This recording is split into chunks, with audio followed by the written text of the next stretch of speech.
Hello friends, 8th standard general science. All of we meet for general science unit number 1, the living organisms and classification of microbes. मित्रांनो, शैक्षणिक वर्ष 2021 आणि 22 साठी आपण आज इयत्ता 8वीच्या विज्ञान विषयाच्या पहिल्या घटकासाठीच्या अध्यापनासाठी आपण सुरुवात करत आहोत. मित्रांनो, मागच्या वर्षी सुद्धा पूर्ण वर्षभर आपण या ऑनलाईन व्हिडिओज मार्फत आणि ऑनलाईन व्हिडिओज रेकॉर्डिंग मार्फत आपण अध्यापनाचं कामाला आपण सुरुवात केली होती. या वर्षी सुद्धा जी काही परिस्थिती आपल्या समोर आहे त्या परिस्थितीमुळे आपण पुन्हा ह्या व्हिडिओ रेकॉर्डिंग्स द्वारेच आपण अध्यापनाला आपण सुरुवात करणार आहोत.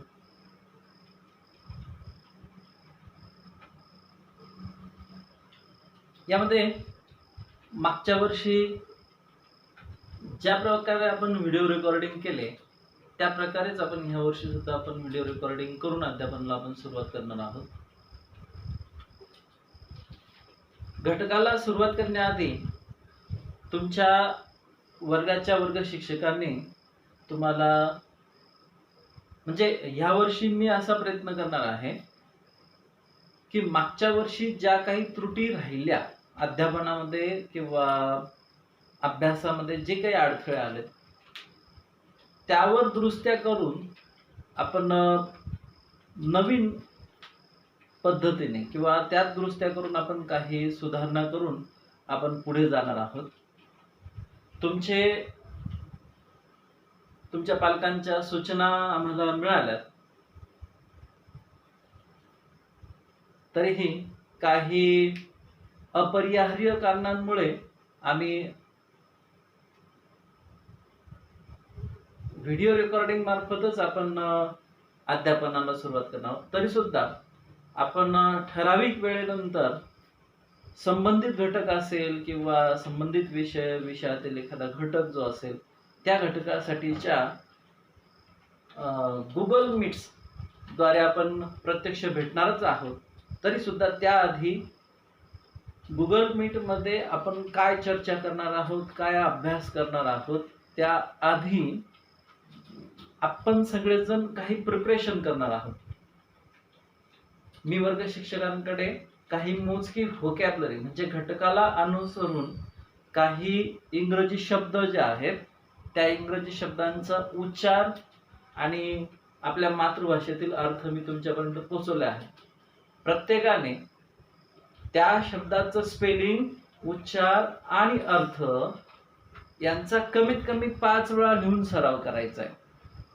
आपल्या सर्वांकडे खूप मोठा वेळ उपलब्ध आहे. त्या वेळेचा सदुपयोग करणं सगळ्यांना गरजेचं आहे. तुम्ही केलेला जो अभ्यास आहे तो तुमचा होमवर्क आणि जे स्वाध्यायचे जे मार्क आहेत त्यामध्ये तो अभ्यास गृहीत धरला जाणार आहे. मी वेळोवेळी इथं वर्ग शिक्षकांमार्फत किंवा आपले गुगल मीट्स मार्फत मी तुमचं सगळ्यांचा आढावा घेणारच आहे. त्यामुळे तुम्हाला ज्या सूचना येतील घटकाच्या अभ्यासासाठी तुमच्यापर्यंत ज्या सूचना येतील त्या सूचनांचं तंतोतंत पालन करण्याचा प्रयत्न करा. आज आपण पहिल्या घटकाला आपण सुरुवात करणार आहोत. पहिला घटक जो आहे आपला ठरलेला जो पहिला घटक आहे त्या घटकासाठी आपण अध्यापनाला आपण सुरुवात करणार आहोत, अभ्यासाला आपण सुरुवात करणार आहोत. त्याआधी तुमच्यापर्यंत जी शब्दार्थ पोहोचली ती शब्दार्थ तुमची अभ्यासून झालेली असेल असं मी गृहीत धरतो. आज आपण पहिलं घटक आपण पाहतोय living world and classification of microbes. त्या युनिटच्या नावातच आपल्याला नेमकं काय अध्यापन करायचं आहे आपल्या लक्षात येतं. मित्रांनो, लिव्हिंग वर्ल्ड, सजीव सृष्टी. आपल्या भोवताली जी सजीव सृष्टी आहे त्या सजीव सृष्टीचा आपण अभ्यास करणार आहोत, त्या सजीव सृष्टीची आपण माहिती घेणार आहोत. प्राथमिक स्वरूपात आपल्याला आता की ह्या सजीव सृष्टीची माहिती घ्यायची म्हटल्यानंतर सजीव सृष्टी काही एवढी छोटी नाही की जे अगदी आपण 5 मिनिटांमध्ये, 10 मिनिटांमध्ये, एका तासात, एका दिवसात किंवा एका महिन्यामध्ये तिचा अभ्यास पूर्ण करू शकतो. हे असं काही शक्य नाही आहे. That is not possible. आणि त्यासाठी क्लासिफिकेशन फार महत्वाचं आहे. बऱ्याचदा आपण क्लासिफिकेशन, काही वेळा घरामधली जी रचना आहे, घरातली जी वस्तू आहेत, त्याचं एक स्पेसिफिक क्लासिफिकेशन करून आपण मांडणी केलेली असते पुराण. आणि म्हणून वेळोवेळी आपल्याला त्या वस्तू वेळोवेळी सांगू. किंवा मेडिकलमध्ये जर तुम्ही गेलात ना, मेडिकलच्या दुकानात जर गेलात, तुम्ही त्या मेडिकलच्या दुकानदाराकडे किंवा त्या जो काही मेडिसिन देणारा व्यक्ती आहे त्याकडे तुम्ही ते प्रिस्क्रिप्शन दिलं की तुम्हाला हवं असलेलं औषध तुम्हाला तो अगदी काही वेळामध्ये काढून देतो, अगदी काही कमी वेळात काढून देतो. यासाठी त्यांनी एक स्पेसिफिक क्लासिफिकेशन केलेलं असतं. आपली डिक्शनरी जर आपण बघितली, काही इंग्रजी डिक्शनरी जी आहे त्या डिक्शनरीची माहिती घेतली आणि एखादा ठराविक शब्द जर आपल्याला शोधायचा असेल तर तो शोधणं, त्याची मांडणी व्यवस्थित केलेली असल्यामुळे अल्फाबेटिकल ऑर्डर जी आहे ABCD या ऑर्डरनुसार त्याची मांडणी केलेली असल्यामुळे आपल्याला तो शब्द शोधणं सोपं जातं. आपला कॅटलॉग जो असेल त्या कॅटलॉगमध्ये सुद्धा तुम्ही जर तुमच्या वर्ग शिक्षकांकडून जर माहिती घेतली की आपल्या कॅटलॉग्समध्ये आपल्याला जे नंबर्स दिलेले असतात ते आपल्या अल्फाबेटिकल ऑर्डरनुसार दिलेले असतात. So that is classification. आणि त्यामुळे ती मांडणी करणं, त्यातनं शोधणं सोपं जातं. So to study all this living world and all living organisms of that living world, the classification is essential. Classification हे त्यासाठी महत्वाचं आहे. Now first of all, to study this classification we have to know the concept of biodiversity. What is means of biodiversity? He concept आपल्याला माहित असायला पाहिजे की नेमकं बायोडायव्हर्सिटी म्हणजे काय. की लिव्हिंग, आपल्या सभोवताली असलेलं जेवढं लिव्हिंग वर्ल्ड आहे आणि त्या लिव्हिंग वर्ल्ड मध्ये जेवढे काही सगळे सजीव आहेत, मग ते जमिनीवरचे असतील किंवा समुद्रात असतील, the living organisms which are live in sea or on the land, all these types of it may be animal, it may be plant, it may be unicellular, it may be multicellular. मग ते वनस्पती असेल किंवा प्राणी असतील, लहान असतील किंवा मोठे असतील, वेगवेगळ्या रंगाचे असतील, वेगवेगळ्या आकाराचे असतील. त्यामुळे त्यांच्या या विविधता जी आहे, या सजीवांमधली जी विविधता आहे, त्या विविधतेमुळे त्या सृष्टीला एक सौंदर्य प्राप्त झालं. That living world has a beautiful nature because of that diversity. त्यातली जी विविधता आहे, सजीवांमधली जी विविधता आहे, त्या विविधतेमुळे एक त्याला सौंदर्य प्राप्त. That diversity is known as biodiversity. ही सजीवांमधली जी विविधता आहे त्या विविधतेला आपण डायव्हर्सिटी म्हणून आपण ओळखणार आहे. की वेगवेगळे सजीव आहेत आणि एकाच सजीवामधल्या, एकाच प्रकारचे सजीव असेल त्यांच्यामध्ये सुद्धा आपल्याला विविधता पाहायला मिळते. बाजारामध्ये जर आपण फिरलो, आता आपण बाजारामध्ये फिरताना जर आंब्यांची जर खरेदी करण्यासाठी जर आपण गेलो तर आपल्याला वेगवेगळ्या प्रकारचे आंबे आपल्याला मिळतात, वेगवेगळ्या जातीचे आंबे आपल्याला बाजारामधून मिळत असतात. आपल्या आजूबाजूला सुद्धा जर ऑल डॉग्स, कुत्रे जे आहेत, कुत्र्यांच्या वेगवेगळ्या जाती, मांजरीचे वेगवेगळे प्रकार, पक्षी, वेगवेगळ्या प्रकारचे पक्षी, यांची जर माहिती घेतली तर आपल्याला असंख्य विविधता आपल्याला त्यामध्ये पाहायला, infinite number of varieties observe about this every species, each species, प्रत्येक स्पेसिस मध्ये आपल्याला ती विविधता आपल्याला पाहायला मिळते. So that diversity is known as a biodiversity. Now why to need to classify, ही जी लिव्हिंग वर्ल्ड आहे, हे जे लिव्हिंग वर्ल्ड आहे, हे लिव्हिंग वर्ल्ड स्टडी करण्यासाठी classification essential. Why there is a necessity of the classification, need of classification.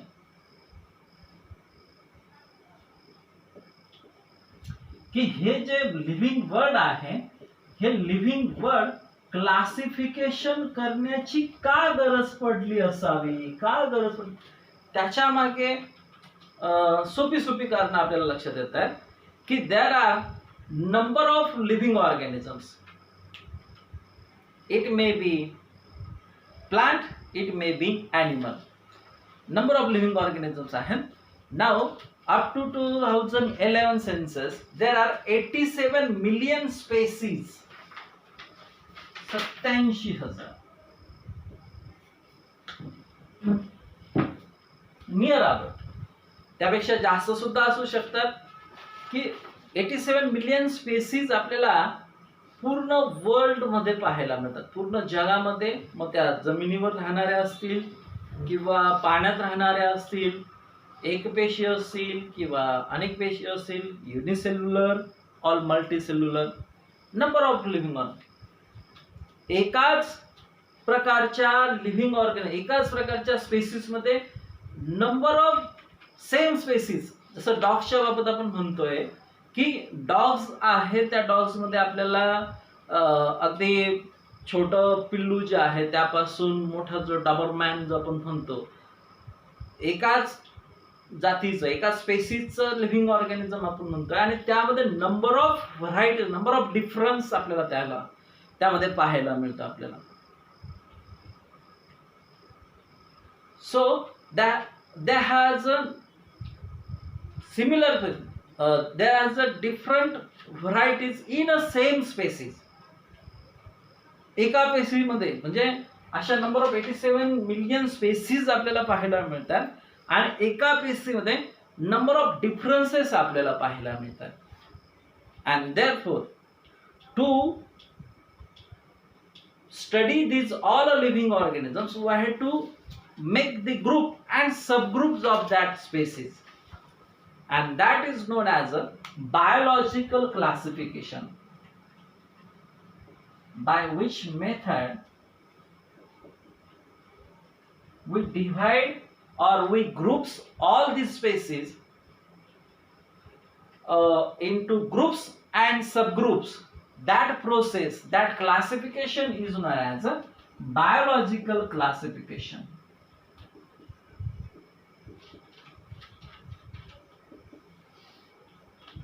तर अशी मोजकी आपल्याला कारण त्यामध्ये सांगता येतील की क्लासिफिकेशनची गरज काय. Number of species of different species and one species has a different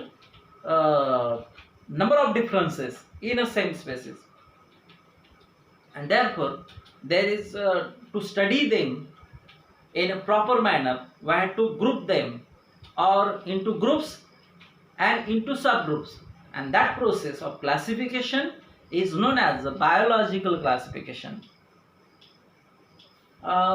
First of all, की यांचं क्लासिफिकेशन करताना मग वेगवेगळ्या टप्प्यावर त्यामध्ये जे सायंटिस्ट किंवा जे अभ्यासू व्यक्ती होते त्यांनी त्यामध्ये सुरुवात केली. साधारणपणे सगळ्यात पहिला जो प्रयत्न केला फॉर बायोलॉजिकल नॉमेनक्लेचर.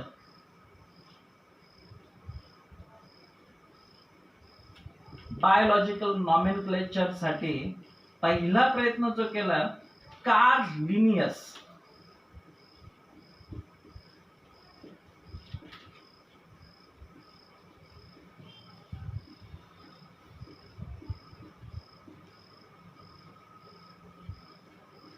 In 1750 1750 मध्ये कार्ल लिनियस नावाच्या व्यक्तीने ही जी सगळ्या ज्या स्पेसीज आहेत त्यांना एक स्पेसिफिक बायोलॉजिकल नेम देण्याचा प्रयत्न केला. त्याने जीवशास्त्रीय नामकरण करण्यास सुरुवात केली, एक स्पेसिफिक नाव देण्यास सुरुवात केली. तुम्ही काही बॉटनिकल गार्डन्स मध्ये जर गेला, तिथली जे काही वनस्पती आहेत तर त्या वनस्पतींना एक स्पेसिफिक नेम दिलेलं असतं. That is a biological nomenclature, आणि त्याच नावाने ऑल ओव्हर वर्ल्ड मध्ये ते ओळखलं जातं. काही बघा, काही झाडं जे आहेत, काही झाडांचं नाव वेगवेगळ्या भाषेमध्ये वेगवेगळ्या नावाने ते झाड ओळखलं जातं, किंवा ती जी स्पेसीज आहे, ती जी जात आहे, त्या नावाने म्हणजे एका वेगवेगळ्या नावाने वेगळ्या ठिकाणी. आणि हे असं होऊ नये यासाठी शास्त्रज्ञांनी हा पहिला प्रयत्न केला की त्यांना biological name all over universe मध्ये त्यांना एकाच नावाने ओळखलं जावं, हा पहिला प्रयत्न केला. That is a biological nomenclature. आणि हा पहिला प्रयत्न जो केला कार्ल लिनियस यांनी 1750 मध्ये प्रयत्न केला. After them Carl Linnaeus divided all these living world into two species. These are Vegetabilia and Animalia. वनस्पती आणि प्राणी यामध्ये त्यांनी हे जे लिव्हिंग वर्ल्ड आहे हे दोन गटामध्ये विभागलं. त्यानंतर हॅकल इन 1866 कन्सिडर्ड 3 किंगडम्स म्हणजे सृष्टी, जसं वनस्पती सृष्टी, व्हेजिटेलिया किंगडम, तसं हॅकल यांनी ही जी ऑल लिव्हिंग वर्ल्ड जे आहे, पूर्ण सजीव सृष्टी जी आहे, हे 3 किंगडम्स मध्ये डिव्हाइड केले. ते protista, plants and animals. After him 1925 Chatham created 2 groups of all living. These are prokaryotes and eukaryotes. Now first of all, to go forward, we have to know about what is means of the prokaryotes and eukaryotes. पुढे जाण्याआधी आपण ही जी concept आहे, जे चॅटन यांनी जे living world आहे ते 2 groups मध्ये डिव्हाइड केलं. दीज आर प्रोकॅरियोट्स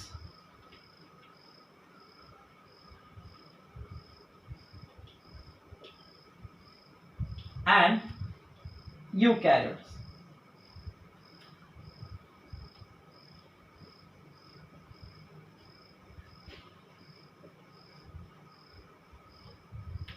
ह्या 2 गटांमध्ये विभागलं म्हणजे नेमकं काय की प्रोकॅरियोट्स म्हणजे काय आणि युकॅरियोट्स म्हणजे काय.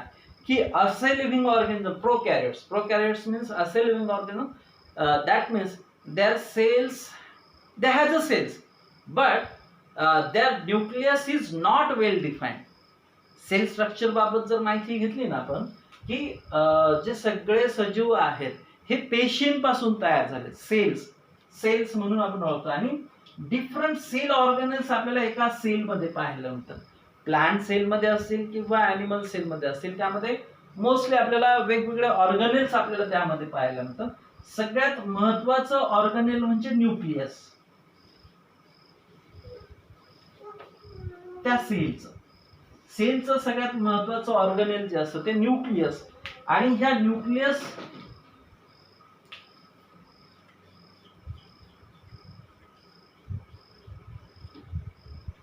न्यूक्लियसला एक स्पेसिफिक सेल मेम्ब्रेन त्याला असतो जवळजवळ, म्हणजे आता जे आपण स्टडी करतो.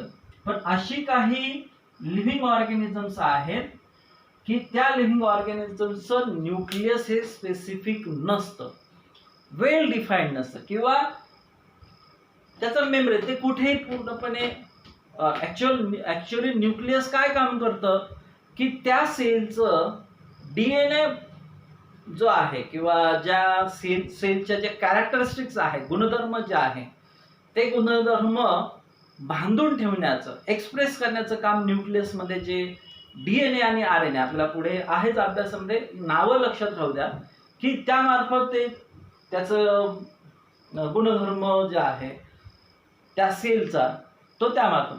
परंतु जर तो वेल डिफाईन्ड नसेल, तो RNA जो आहे तो न्यूक्लिअर मेम्ब्रेन मध्ये जर व्यवस्थितरित्या बांधला गेलेला नसेल, now that types of cells are prokaryotes, not well, in which nucleus is not well defined.